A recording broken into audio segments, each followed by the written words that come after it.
આ ત્રણ દેવીઓ સમાન જ કોઈ હોય તો આ દેશ માટે થઈ શહીદ થનારા વીરની માતા, એની બહેન અને એની પત્ની અમારે મન મહાકાલી, મહાસરસ્વતી અને મહાલક્ષ્મી છે. મહાકાલી, મહાસરસ્વતી અને મહાલક્ષ્મી છે. અમે એના પગને પૂજીએ છીએ, અમે એને વંદન કરીએ છીએ.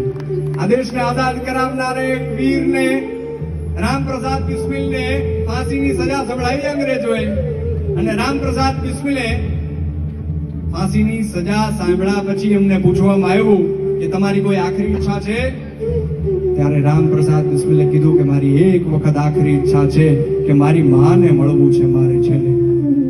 રામપ્રસાદ બિસ્મિલની માતા દેવી મૂલમતીને કહેવામાં આવ્યું, દેવી મૂલમતી જેનો એકનો એક દીકરો છે ફાંસીના માચડે ચડવા જઈ રહ્યો છે, એને જ્યારે ખબર પડે છે ત્યારે માની આંખમાં આંસુ નહોતા, બોલકે એ માં પોતાના દીકરાને જેલમાં મળવા આવી ત્યારે ગર્વથી ચમકતા ચહેરા સાથે આવી હતી અને પોતાના દીકરાને ભેટીને કીધું હતું કે મને ગર્વ છે કે મેં તારા જેવા દીકરાને જન્મ આપ્યો. પોતાની માતાને જોઈ અને રામપ્રસાદ બિસ્મિલની આંખમાં આંસુ આવી ગયા હતા અને ત્યારે દેવી મૂલમતીએ પ્રશ્ન કર્યો કે દીકરા, બેટા તારી આંખમાં આંસુ? તું જે માર્ગ ઉપર નીકળો તો આ દેશને આઝાદ કરાવવાના, એ માર્ગનો અંત તો આ જ હતો, મૃત્યુ જ હતો. તને ખબર નહોતી? મૃત્યુનો ભય છે તને, મોતનો ડર છે મારા દીકરાને.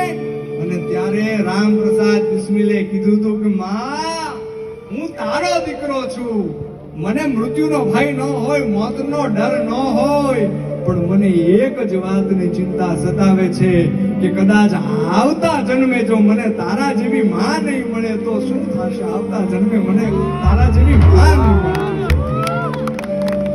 બાકી આ દેશ માટે થઈ એક વખત નહીં પણ 100 વખત ફાંસીના માચડે ચડવા હું તૈયાર છું, એવું કહેવા વાળા કે રામપ્રસાદ બિસ્મિલ જેવા હજારો સૈનિકોને અમે વંદન કરીએ છીએ, એમને યાદ કરીએ છીએ. અને એમને યાદ કરી આજે પણ આપણા દેશનું રક્ષણ કરવા વાળા સૈનિકોને યાદ કરી અમે ઝવેરચંદ મેઘાણીની આ અમર રચના અહીંયાથી રજૂ કરીએ છીએ.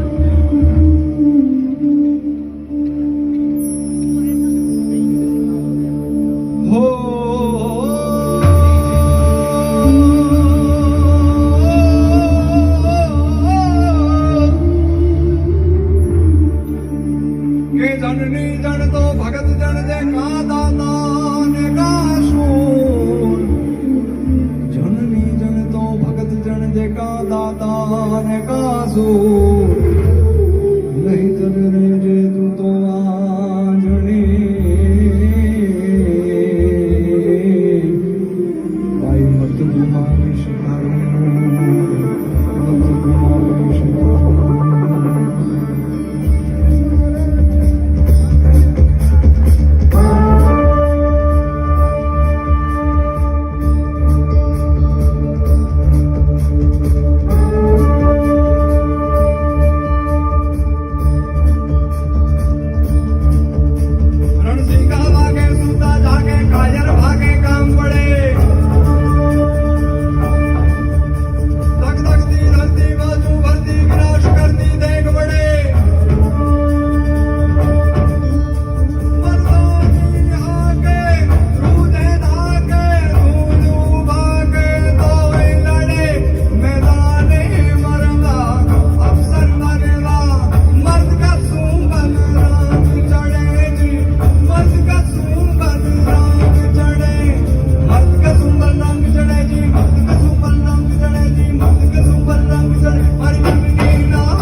કસુંબીનો રંગ રાજ મને લાગ્યો કસુંબીનો રંગ ઓ રાજ મને લાગ્યો કસુંબીનો રંગ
થેન્ક યુ સો મચ. ખૂબ ખૂબ આભાર. વડોદરા શહેર તમારો ખૂબ ખૂબ આભાર.